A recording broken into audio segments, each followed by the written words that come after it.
అందుకని అది నాకు గుర్తొచ్చి మాట అమ్మకి ఇచ్చినా అవి రెండింటిని నిలబెట్టాలని నేను ఇక్కడికి వచ్చానమ్మా.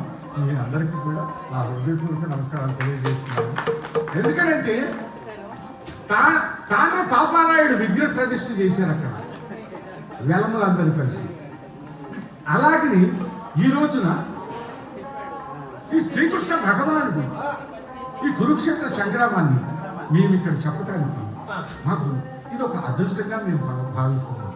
ఎందుకంటే గంగతో వాళ్ళు గరిటెడైన చాలు కడివడైన మేము కర్మపాలు భక్తి గెలుపుడు పట్టెడైన చాలని ఏమన్నా ఏనాడు చెప్తారు. కాబట్టి భక్తి గెలుపుడే చాలు, అంతకంటే గొప్ప దేవుడు అనే ఉద్దేశంతో ఈ రోజున ఈ కురుక్షేత్ర సంగ్రామాన్ని ఇక్కడ చెప్పాలనే ఉద్దేశంతో వచ్చాం. ఎందుకని కురుక్షేత్ర సంగ్రామాన్ని ఆపటానికి వ్యాసదేవుని వారు అక్కడ ఆలయం ఉంది. గుంటూరులో కూడా ఒక ఆలయం ఉంది. అందుకని నేను ఇవన్నీ చదవాల్సి వచ్చింది. వ్యాసదేవుడు వారు కురుక్షేత్రానికి ముందు అనేక ఉపోద్ఘాతాలు చేశారు. ధర్మరాజు కానివ్వండి, అటు శ్రీకృష్ణ భగవానుడు ద్వారా ఎలా చేశాడు వ్యాసదేవుడు వారు? ఆ పంచపాండవులకు చెప్పాడు.